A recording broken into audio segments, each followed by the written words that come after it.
ang GMA Regional TV, One Mindanao. Aniya na ang mga dagkong balita karong adlaw sa One Mindanao. Mga buot magparehistro. Dagsa sa katapusang adlaw sa voter registration alang sa barangay ug sangguniang kabataan elections 2026 sa Cagayan de Oro City ug General Santos City. Department of National Defense gibutyag nga 69 ka undocumented Chinese nationals ang anaa sulod sa usa ka planta sa Taguluan, Misamis Oriental. Operasyon gipaundang samtang ginaimbestigahan. Mga trabahante nagprotesta. Parte sa yuta sa usa ka barangay sa Davao City, midahili gumikan sa mga pag-ulan. 5 ka mga pamilya nga duol sa midahili nga yuta gipabakwit una. Magnitude 5 nga linog mitayog sa General Salipada Cape Daton, Maguindanao del Sur. Pagtayog nabati sab sa kasikbit nga mga probinsya. Og tagong sapa ginadayo sa mga turista tungod sa kalimpyo sa tubig ug rock formation sa Columbio, Sultan Kudarat. TV ang GMA Regional TV, One Mindanao. Mayong hapon, Mindanao. Ako si Sara Hilomen Velasco. Gidagsa sa mga buot magparehistro ang ulahing adlaw sa COMELEC voter registration sa General Santos City ug sa ubang lugar sa Mindanao. Kakulangan sa kopya sa valid ID usa sa mga nagpalangan sa registration. Ang detalye sa report ni Efren Mamak. Taas nga linya sa mga buot magparehistro ang misugat sa ulahing adlaw sa COMELEC voter registration alang sa barangay ug SK Elections 2026 nga gipahigayon sa usa ka mall sa General Santos City. Sagad sa mga magparehistro, mga estudyante. Magpa-register po para sa voter's ID. It take time kay summer, no? Opo. Doon na say buot nga ma-reactivate sa ilang rehistro. Kung nagsakit mo ko, Wala ka kaboto. isa lang ka eleksyon, Wala na yung pangalan, no? Listahan. nawala na. Matod sa COMELEC, usa sa mga nagpalangan sa registration mao ang kakulangon sa kopya sa valid ID.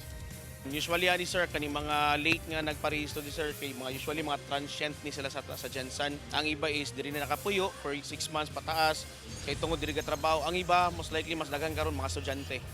Dagsa sab ang mga kagay-anon sa usa ka mall sa CM Recto Avenue sa ulahing adlaw sa COMELEC voter registration. Sukad sa pagbukas sa voter registration niadtong Oktubre 2025, nakatala na ang COMELEC 2nd District og kapin 15,000 ka mga voter registrant din sobra katunga na niini ang napailawom na sa ERB hearing. Tangan ni karon siguro mulapas gini siya mga 200 karon. So, ubay-ubay gyud ta. Adto man tas mga eskwelahan para sa iske particularly. Importante kayo ang vote para sa ato ang future and future sa kabataan. Ang mga batan o mga Gen Z is, most sa ila is aware na sila. So, dapat makabutan na jud mi para sa good governance. Kung dagsa sa ubang lugar, kamatik dang pipila lamang ang nihabol pagparehistro sa ulahing adlaw sa COMELEC voter registration sa Davao City. Hinuon sa mga nangagi mga adlaw, ang sunod-sunod sab ang gihimong satellite registration sa COMELEC sa mga barangay.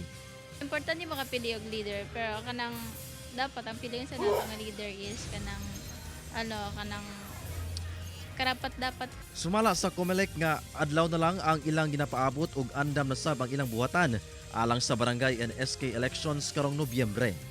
Kauban si Bong Vicencio, Efren Mamak, One Mindanao. Atong sayro ng dugang pang mga balita sa Mindanao. Makauban nato si Cyril Chavez live sa Cagayan de Oro City. Cyril? Salamat Sara. Gatusan ka mga trabahante sa usa ka steel mill corporation sa Misamis Oriental nagrally sa gawa sa ilang gitrabahuan. Human gisulod sa NBI o PNP o gipaundang ang ilang operasyon. Subay sa pag-serve og search warrant. Sa matod pa, ilegal nga ginahimo sa kumpanya. Sobra sa 60 ka mga gituwang undocumented Chinese nationals arestado. Aniya ang akong report. Dala-dala ang ilang mga placards, lakip tarpaulins, nagprotesta ang gatusan ka mga trabahante. sa usa ka steel mill corporation sa Taguluan sa Misamis Oriental. Ilang gipangayo nga mabalik ang operasyon sa mga planta. Kinihuman nga naundang diyang gisulod sa mga personahe sa NBI Central Office uban ang PNP ang ilang compound adlong Biyernes subay sa gisilbi nga search warrant. Asa namin mga apply ani trabaho? Laktod pa ka istorya kaning sandya, murag dako-dako jud sa sweldo sa mua. Ang pangutana asa namin paingon ani unsa may namo? Sulod sa 5 ka tuig na ko pagtrabaho dani, tarong among pagtrabaho dani sir. Wala mga dautan. Mara, ang benepisyo kompleto. Adlong Sabado, personal nga gibisita ni Department of Defense Secretary Gilbert Yodoro o gisuta ang kahimtang sa planta. Matod niya, adunay 69 ka mga gituwang undocumented Chinese nationals ang ilang nadiskubrihan nga ana sulod sa compound. Ila sab gilantaw ang operasyon sa planta kung hazardous ba kini sa kinaiyahan. Lakip na sa panglawas sa mga trabahante ni ini. Ang planta anaa ga-operate sulod sa Philippine Veterans Investment Development Corporation o PVDEC nga nakapailawom sa DND. Kaya ako nandito, ito PVDEC ito. Hindi dapat nangyayari ito dito. No?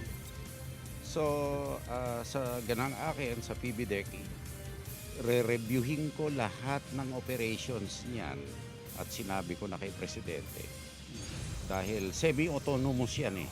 Pero sa ngayon na ganitong mga nangyayari dito. Sa problema sa mga apektadong trabahante, gimanduan na ni Teodoro ang OCD-10 nga makigtambayayong sa uban pang ahensya sama sa DSWD ug DOLE para sa assistance nga ilang madawatan. Karon, undang-una ang operasyon sa mga planta subay sa investigasyon nga ginahimo. No operation, definitely. Until we find out and until the court disposes of what happens here. And if what happens here is by nature, the process is polluting, etc., this will close. This will close, definitely. But the people that are affected will be attended to immediately. Base sa impormasyon, gipanag-iyahan ni Tony Yang among planta kinsa manghod ni Michael Yang nga usa sa mga kaning advisor ni former President Rodrigo Duterte. Kauban si Makoy Sempron, Cyril Chavez, 1 Mindanao. Gipabakwit una ang 5 ka magbanay kansang balay nakatukod duol sa midahiling parte sa yuta sa usa ka subdivision sa Davao City. Nanawagan ang mga apektadong residente nga unta gilayon kining ma-repair. Ani ang balitang barangay ni Argil Relator. Wala na ginapaagian og sakyanan kining dalan sa Block 18 sa usa ka subdivision sa Barangay Catalunan Pequeño, Davao City. Mibigay naman good ang parte sa yuta nga maoy pundasyon sa sementadong dalan. Nasayran nga ang midahili ning bag-ulang maoy sumpay sa gi-repair nga parte tungod sa nahitabong pagdahili sab niadtong October 2021. Bagulin ako diri tingala ko nga ang yuta wala na ni level sa simento, so nagbaba na siya ba. Sumotong didili og atras kay basin og kuan na jud siya mag-landslide na. So after mga 30 minutes, wala na nibigay na gito siya dito. Pero ulan-ulan to. Kusugang ulan ato. So kining nag-landslide karon mo ni ang katong part nga wala nag-landslide before katong 2021. Ang gikabalakan kay kung magsagunson ang ulan, mas mudako ang pagdahili sa yuta. Basin og maapil ang katukuran sa mga balay nga pipila lang katikang ang distansya sa midahili na nga yuta. Lalo na karon sir sig ulan. So hadlok mi ba kay humo kay ang yuta. Nya bago lang po na namon ibalaan pagbalhin na namo diri nga tambak din nga part. Dili sa sulid nga ano gid ba yuta. Lisod kay sir kay para ni karon nga nagbayad mi sa mo ang sa moang subdivision nya magrenta pa gid mi so doble among bayro nun. 5 ka pamilya ang gihatagan og notice sa Davao CDRMO nga mobiya sa ilang mga balay tungod sa kadelikado sa sitwasyon. Gipahibalo na sa matod pa sa barangay ang developer sa maong subdivision labot sa nahitabong pagdahili. Actually sir, nakasend na og letter dayon ang barangay pero sa pagkakaroon wala pa sila update sa amo. Nakasend na mi og letter sa city planning og sa city engineers og sa foothills. Pero so far, wala pa po sila update. Nang hinaot ang mga apektadong residente, nga gilayon kining ayuhon, aron makabalik na sila og puyo sa ilang balay. Kauban si Melchor Awing sa kamera. Ako si Argil Relator. 1 Mindanao. Musaka ang presyo sa gasolina ug diesel, hinuon moubos ang presyo sa kerosene, epektibo ugma Mayo 19. Sa gianunsyo sa Shell Pilipinas Corporation na naa sa piso ug 21 centavos ang isa ka sa matag litro sa gasolina. Samtang ana sa 2 pesos ug 82 centavos ang isa ka sa matag litro sa diesel. Hinuon moubos og 2 pesos ug 11 centavos ang kerosene. Kini epektibo ugma Martes sa alas 6 sa buntag. Hinuon wala pay anunsyo ang ubang kumpanya sa lana sa paglihok sa presyo niini sugod ugma. Matud sa Department of Energy kon DOE, epekto kini sa nakit-ang posibleng pag-ulbo pag-usab sa kagubot sa Middle East. Gituhang nalumo sa usa ka 5 anyos nga batang lalaki sa Purok Pag-asa, Barangay Tawan-Tawan sa Baguio District, Davao City niadtong Sabado human matagak sa usa ka septic pit. Sumala sa investigasyon sa Davao City Police Office, alas 7 sa gabi niadtong Sabado, nakaplagan ang patayng lawas sa bata nga naglutaw sa kinalutan nga yuta nga dunay tubig. Ang maong bangag himuon matud pa nga septic tank. Gisulen pa og salbar sa pagumangkon ang biktima apan pakyas kini. Sa pagkakaroon, walay nakitang foul play ang kapulisan sa maong hitabo. Magnitude 5.0 nga linog, mitayog sa General Salipada kay Pendaton, Maguindanao del Sur ni adtong Sabado sa gabi. Rapid damage assessment padayong gipahigayon sa otoridad. Detalye sa report ni Efren Mamak. Gibulabog og kusog nga pag-uyog kining usa ka panimalay sa Barangay Poblasyon, Tacurong City. Human na sinati ang intensity 4 nga linog pasado alas 7 sa gabi adlawng Sabado. Nalisang ang mga namuyo dinhi, lakip na ang mga binuwing hayop. Nangauyog sab kini mga suga nga naka-install sa siling niini usa ka panimalay sa mong lungsod gumikan sa linog. Dali sab ng gawas kini mga empleyado sa usa ka gym sa mong probinsya gumikan sa linog. Kini mga bata nga namalit sa usa ka tindahan sa mong lungsod kalit sab nanagan atol sa linog. Matod sa Feebox, kini epekto sa magnitude 5.0 nga linog nga miigo sa northwest nga bahin sa General Salipada kay Pendaton, Maguindanao del Sur. Tectonic ang origin ini kung asa nilihok ang Daguma Fault. Gani sa gipaygayong damage assessment sa MDRRMO sa mong lungsod, usa ka panimalay ang nakaangkon og minor cracks o structural defects. Hinuon ulay angol sa hitabo. Usa ka aftershock lang hinuon ang natala. Sa mong linog, nabatisab ang intensity 5 sa Mlang, Cotabato, President Quirino, Sultan Kudarat ug Tantangan South, Cotabato. Intensity 4 sab ang nabati sa Buluan, Maguindanao del Sur ug ubang lungsod sa Cotabato, Sultan Kudarat, South Cotabato ug Sarangani. Padayon karon ang assessment sa Office of Civil Defense kalabot sa insidente. Alam naman natin sa area natin marami tayong mga active faults na magiging sources, hindi lang sa Palimbang, aram naman tayo Palimbang area, Dalibak, the Cotabato fault system. So kailangan maging ready lang talaga tayo. Kauban si Bong Vicencio, Efren Mama, 1 Mindanao. TV ang GMA Regional TV, 1 Mindanao. Patay ang 48 anyos nga babae kinsa empleyado sa Isabela City Hall samtang samdan ang bana niini human gipamusil sa riding in tandem suspects sa Isabela City, Basilan. Nakaalerto si Efren Mamak. Gilayong gitabang niini mga residente kini mga nasamdang biktima human gipamusil sa usa ka umahan sa Barangay Lanote, Isabela City, Basilan, Huwebes sa gabi. Apan ang 48 anyos nga biktima nga Administrative Assistant 4 sa Accounting Office sa Isabela City LGU nakabsan sa kinabuhi samtang nagpatambal sa ospital. Kini gumikan sa mga igo sa bala sa lawas. Padayon sab nagpatambal ang 50 anyos nga bana niini.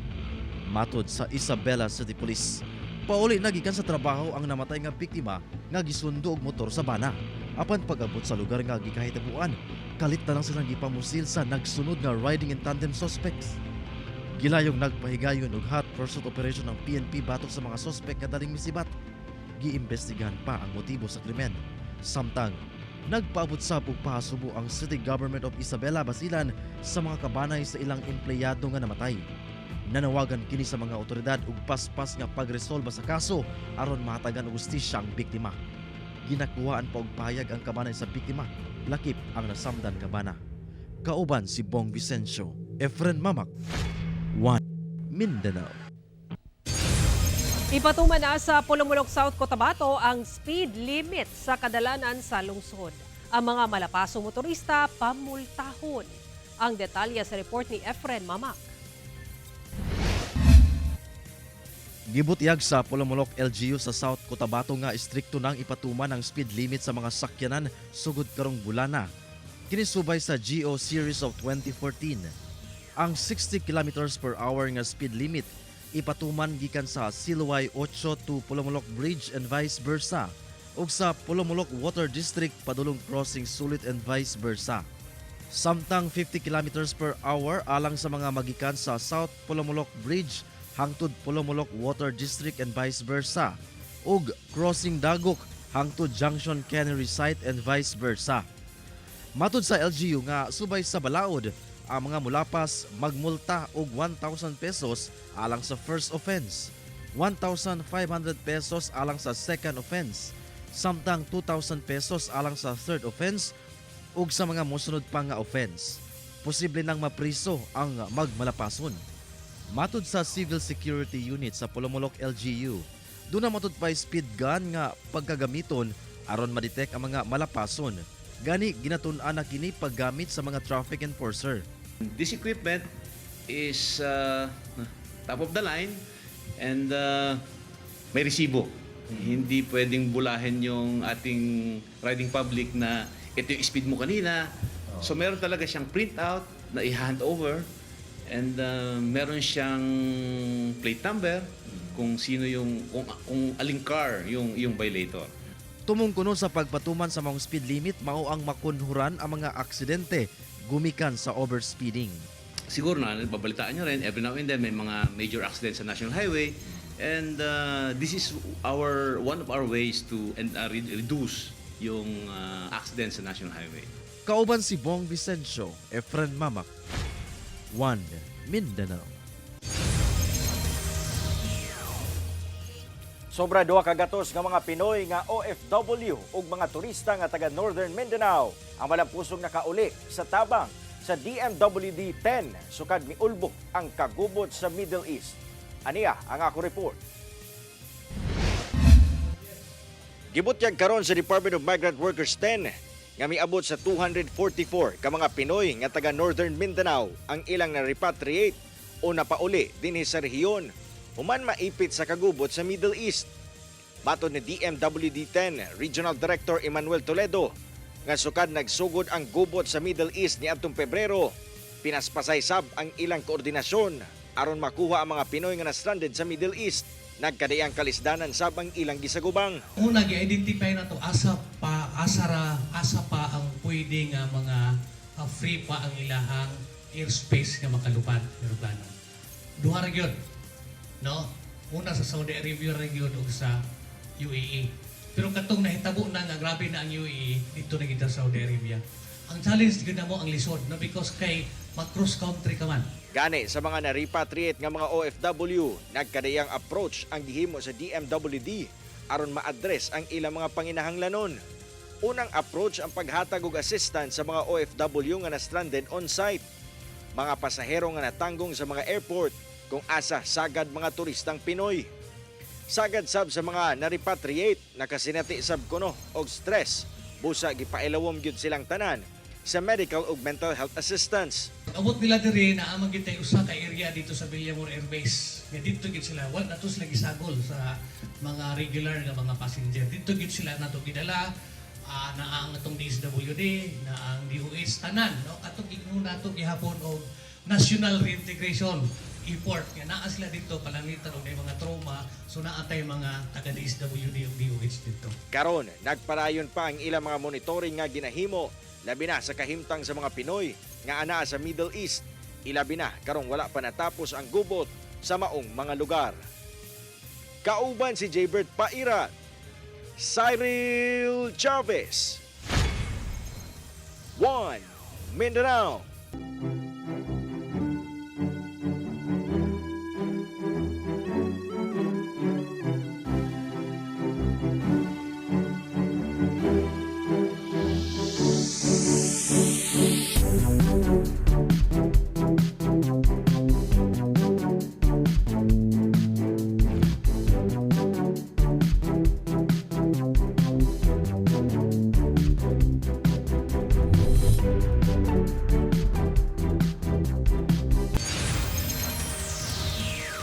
TV ang GMA Regional TV.